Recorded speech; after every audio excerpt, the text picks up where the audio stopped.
I can even tell you what caused me to remember. In late February of 1974, I was given sodium pentothal for the extraction of impacted wisdom teeth. Later that day, back home again, but still deeply under the influence of the sodium pentothal, I had a short, acute flash of recovered memory. In one instant, I caught it all, but immediately rejected it. Rejected it, however, with the realization that what I had retrieved in the way of buried memories was authentic. So, okay, this getting like a package, a download of information, I already said that it is called a download. You sometimes have the information like it's boom there all of a sudden, and you do need to take some time to like really unpack it, understand it. It's like a zip file on your computer, you know, it's all zipped together, and then you click it and then you see how it is slowly loading, and then you have access to all of the information. But of course, sometimes in the situation, like having that memory like boom all of a sudden may feel like, did I just make that up? Did I just imagine it? It kind of does remind me of a book by Marion Zimmer Bradley. I don't know the English title, I can look it up. If I translate the German title into English, it would be called The House Between the Worlds, and it's an amazing book by someone, I think a university professor, who is taking part of experience that I think also happened in the 70s. Is it called PSI experience? You know, like trying to see the future, and he's on those experiences, and he's getting some kind of a drug and then shifting into like a parallel world, and when the drugs wear off, then he comes always back into his. So I may leave a link to that book below if you're interested in it. It's a novel, but let's continue with the video. Then in mid-March, a month later, the total body of memories, intact and entire, began to return. You are free to believe me or to disbelieve, but please take my word on it that I am not joking. This is very serious, a matter of importance. I am sure that at the very least you will agree that for me, even to claim this is in itself amazing. People claim to remember past lives. I claim to remember a different, very different present life. I know of no one who has ever made this claim before, but I rather suspect that my experience is not unique. What perhaps is unique is the fact that I am willing to talk about it. Yes, nowadays in the internet you will find some people talking about it. We did have Neville Goddard talk about that as well. I'm going to give you a little bit more information in a bit, but also there will be a completely new video on what happens when we die, what Neville Goddard called the Wheel of Recurrence. But yeah, not many people are willing to talk about that because, I mean, you sound like you're insane when you do, right? Because not many people would believe it. But even more so, I'm so happy and proud that he did, and we do have this gem of a video. So let's continue. If you have followed me this far, I would like you to be kind enough to go a little further with me. I would like to share with you something I knew that is retrieved along with the blocked-off memories. In March of 1974, the reprogrammed variables tinkered with back at some earlier date, probably in the late 40s. In March of 1974, the payoff, the results of at least one and possibly more of the reprogrammed variables lying along the linear timeline of our past set in.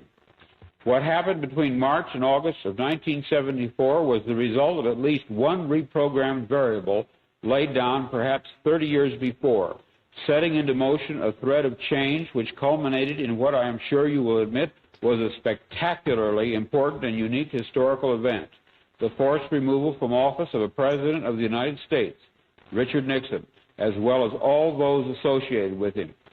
In the alternative world which I remembered, the civil rights movement, the anti-war movements of the 60s had failed. And evidently, in the mid-70s, Nixon was not removed from power. That which deposed him, if anything indeed existed that did oppose him or could oppose him, was inadequate. Therefore, one or more factors tending toward that destruction of the entrenched tyrannical power had retroactively to us come to be introduced. The scale, 30 years later, in 19, it had been 2,000 years ago at its inception. It was regarded as subversive and revolutionary, and let me add, this appraisal by the police authorities was correct.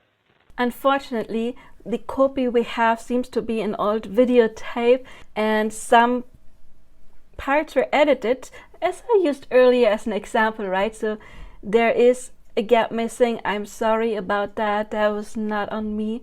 That is how I found this video. However, he is now talking about having been in a timeline that was less beneficial. So he probably experienced that, okay? He experienced that timeline where Nixon had not been removed. He saw it as something really negative. And in just a little bit, he's going to tell us he actually died and then shifted into this. I already told you about my viewer with the car accident that happened and then did not happen all of a sudden. And she remembered that. That was like an instant shift. For him, it seems to may have occurred that when he shifted timelines, he forgot like all of these memories here and remembered all of the memories he had in this timeline. Or maybe he just had memories, or he was born in this timeline and then for some reason he retrieved the memories of that timeline where he had died in that, but then shifted into this timeline. I mean, he remembered dying and yet there he is talking to us, right? But so maybe it was a little bit different in that circumstance, that the shift is not exactly what he remembers. He already has been in this new timeline and experienced his childhood growing up and then got access to what happened in a completely different timeline. So quite interesting, isn't it? It took me almost 2 weeks after the return of my memories of my life in Track A to rid myself of the overpowering impression that all references to Christ, all sacerdotal acts, had to be veiled in absolute secrecy.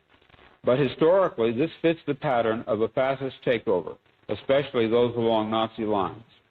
I also would like to tell you, if you have followed me this far, to accept my statement about my other memories under the sodium pentothal which returned. So yeah, for him, he has taken some kind of drug. Of course, you could say, yeah, it's because of the drugs and it's now real. But I do believe timelines are real. So I believe that the experience he has was a real one. And due to the drugs, he accessed a part of him, of his experience from another life that just came flooding back. And he experienced the absolute negative world. And it also makes it more obvious why he would think that when you shift timelines, it is getting into a better one. I mean, he experienced the Nixon thing and then being in a timeline where, yeah, it is definitely better for him. That world was a prison. It was dreadful. We overthrew it, just as we overthrew the Nixon tyranny, but it was far more cruel, incredibly so, and there was a great battle and loss of life. It was in February of 1974 that my blocked-off memories of Track A returned, and it was in February of 1974 that my novel, Flow My Tears, the Policeman Said, was released finally after two years' delay. Okay, you can hear him talking about Track A and later Track B, Track C. Those are just his words for timeline. So I would use the term timeline, and he just says Track A, Track B, Track C, which means when he's talking about different realities. So just keep that in mind. It was almost as if the release of the novel, which had been delayed so long, meant that in a certain sense it was all right for me to remember. That is, to remember that the book was not fiction. The book was based on subliminal memories which I had of such a world. But perhaps until the book was actually released, it was better that I did not remember. Why that would be, I do not know. But I have the impression that the memories were not to come to the surface until the material had been published very sincerely on the author's part as what he believed to be fiction. Perhaps, had I known, I would have been too frightened to write the novel. As it was, I was very frightened anyway. There was something about the novel that frightened me a great deal. Well, I assume that part of the memory was still in his subconscious mind, and then when he accessed that, so write the novel, and in this phase he didn't even realize that it was something that he had experienced in another timeline. Yeah, I guess that the terror you felt back then also, of course, impacted him while writing, even though he didn't consciously remember that, for he couldn't like place or understand why he felt that way. Or perhaps I would have just shot off my mouth and told everybody and somehow interfered with the effectiveness of that book and such other books of mine as Man in the High Castle, which were also based on residual memories. The effectiveness of those novels might have been impaired. I do not even claim there was an intended effectiveness. Perhaps there was none at all. But if there was one, and I repeat the word if emphatically, it was almost certainly to stir subliminal memories in readers back to dim life. Not a conscious life, not an entering consciousness, as in my own case, but to recall to them on a deep and profound, albeit unconscious level, what a police tyranny is like, and how vital it is, now or then, at any time, along any time track, in any world, to defeat it. Well, I think art does that all the time, right? I mean, even like 2,000 years back, Aristotle wrote that drama, by drama he meant like theaters, like stories, help us to purge and to clear our emotions. So art has always been used to, I don't want to say manipulate us, well, probably that as well, but to evoke something within us. And of course, when we read a story, it can tell you like, okay, this is like a bad thing, like police tyranny, it's a bad thing. And it can teach you about, yeah, not letting that happen. Writing a book about, yeah, police tyranny can get into our subconscious mind and help us to, if we then in real life see it, to understand, because it already has been planted within us. We have learned to see how it may start and what may happen. So I get what he is writing. Fiction like this, even though he claims, and let's just believe him, that it is not entirely fictional, that it was an oppressed memory from another one of his lives, it can be very beneficial. It can awaken something in readers. It can awaken some kind of understanding and awareness for a specific situation, you know, to read the room better or read situations better and then prevent negative things from happening, maybe, hopefully. But let's get back to the video. In March of 1974, the really crucial moves to depose Nixon were beginning. In August, 5 months later, they proved successful. It seems to me that in many ways, ideas have a life of their own. They appear to seize on people and make use of them. The idea which seized me 27 years ago and never let go of me is this: any society in which people meddle in other people's business is not a good society, and a state in which the government, quote, knows more about you than you know about yourself, as it is expressed in my novel Flow My Tears, the Policeman Said, is a state which must be overthrown. But I would like to take this a step further. Everyone is you pushed out, right? So if you would happen to be in a situation like this, then it is something within you, because no government can have power over you. And that is something that I was channeling a lot during the pandemic, because in the beginning, as soon as that pandemic came, I was like, okay, they want to force us to get vaccinated. And I was really scared of that. So I was talking to Spirit about this, and then I realized, well, first of all, you don't have to be scared of the vaccines, because you determine. It's your fears that manifest. And if you're scared of physical harm, you know, when you're scared of the vaccine, you're scared of physical harm, and fear of physical harm may then cause side effects or may cause you get ill in some kind of way, and if it's get hit by a car, because when you're scared of the vaccine, then what lies underneath is fear of physical harm, and then you manifest physical harm in whatever form it may come. If you are not scared either of the pandemic or of a vaccine, if you believe, no, my body is going to be fine, then that's what you're manifesting, and then no vaccine could harm you, or no virus could harm you. Maybe you could catch the virus, but still it would be not in a bad way, you wouldn't get like really, really sick. So you can go through a pandemic without it affecting you much. The thing that bothered me more, I was not scared of getting sick. I never was, and I didn't. But scared me more was in the beginning, before I understood the pressure of the state to get the vaccine. And it was implicit. It was not explicit, like you have to get it in Germany. It was implicit.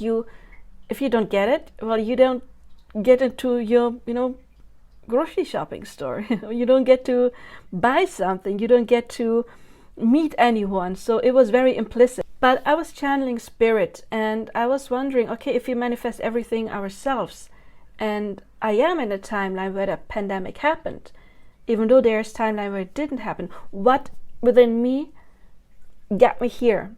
Why am I scared, or why am I in a phase where the state is making rules for me, like when I get to leave my apartment and when I am not allowed to get out?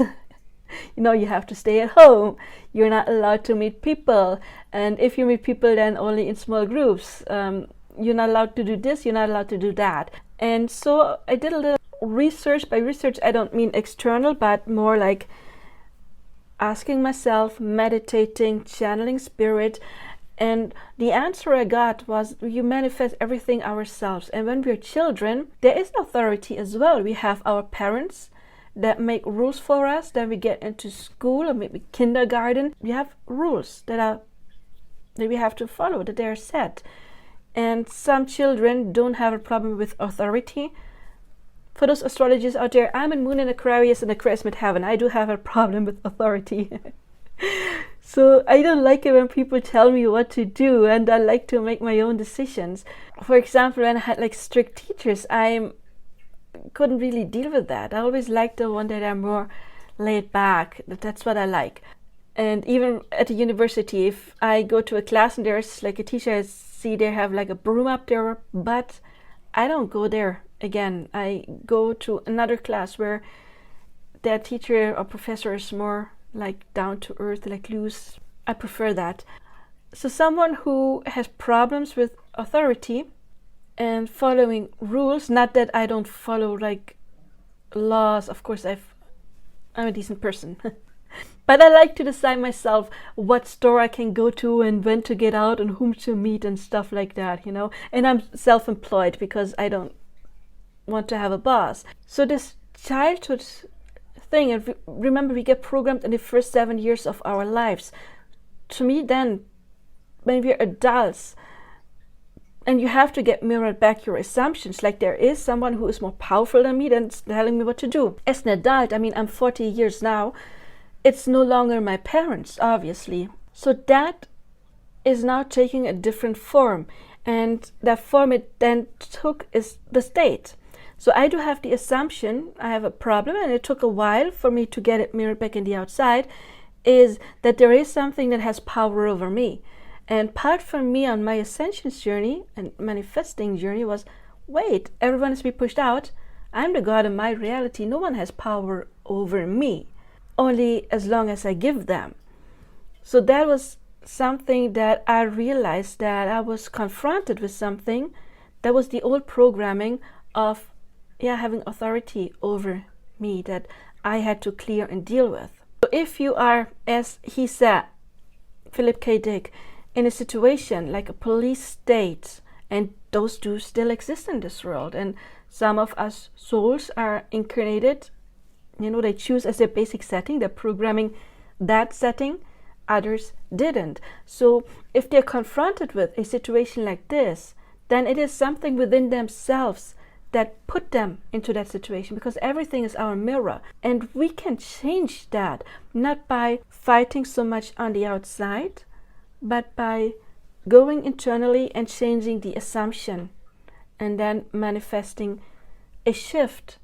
And that could be many different forms. It could be the possibility to maybe move away from that country, or a change in the regime, whatever that may be. And I think you can manifest specifically, like I want to change in the regime, or I want to manifest getting away from there, or you just leave it open and you just manifest like, okay, I am free to make my own decisions as long as I don't hurt anyone.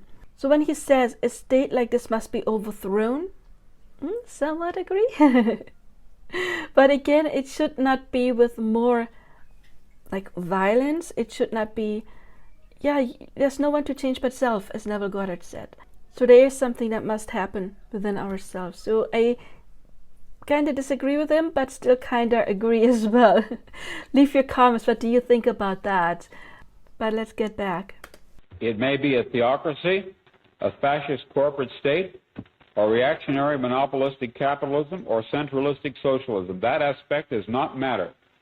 And I am saying not merely it can happen here, meaning the United States, but rather it did happen here, meaning the United States. I remember I was one of the secret Christians who fought it, and at least to some extent helped overthrow it. And I am very proud of that, proud of myself in Time Track A. When I use the word Christian there, I do not mean Christians as they are now. I mean Christians as they were, say, 2,000 years ago, enemies of a powerful empire. When I saw Star Wars this morning, I thought to myself, déjà vu. Oh gee, I only saw Star Wars as a kid. The first and the second part, and then I'm basically out. But maybe that is something that sometime in the future I should get into. But I personally really like the first Matrix movie. I haven't seen the fourth yet, don't like the second and the third too much. But I think the first Matrix movie has a lot of truth in it. Of course, that came out like 20 years probably after his speech. There is, unfortunately, for me, a somber intimation which accompanies my pride in the work that I did in that alternate Earth. I think that in that previous world, I did not live past March of 1974. In this track here, which I will call track B, we fought a much lighter tyranny, a far stupider one. Or perhaps we had assistance, the anterior reprogramming of one or more historical variables came to our rescue. Sometimes I think, and this is of course pure speculation, a happy fantasy of my soul, that because of what we accomplished there, or anyhow attempted to and very bravely, we who were directly involved were allowed to live on here, past the terminal point which brought us down in that other worse world. It is a sort of miraculous kindness. Well, again, I don't think it's kindness. It is having experienced track, did you just call it A or B? I'm not sure. That one specific track, because the soul does experience all of them and then shifting into another one and experiencing that as well. So it's not experiencing either A or B. Your soul will experience A and B and C and infinite. It's just your conscious mind is at a specific time in one, and in a past life it had been in another. I think I may have missed the point. He just said that he remembered dying in one of the tracks, right? I hope so, if not, spoiler alert. But what I wanted to add is that Neville Goddard also remembered dying in the 60s a couple of times. I'm going to make a video with more detail on that. And he's talking about that in Knowing the Dream. And he made the same experience from dying in one and then shifting to another timeline dimension where he didn't die from that cause, but he remembered, just like my viewer with the car accident. Neville actually remembered it, and he called it wheel of recurrence. I already told you that term, which for him describes not reincarnation from one century to the other, to the other, to the other, to the other, or something like that, but your soul making one experience, dying in that, and then making the next better experience, changing not the complete setting, but changing the experience. In one life you got the job, and the other one you didn't. In first experiencing not getting it and then getting it, experiencing dying and then surviving. So what we were talking about earlier, that phenomenon Neville Goddard called wheel of recurrence.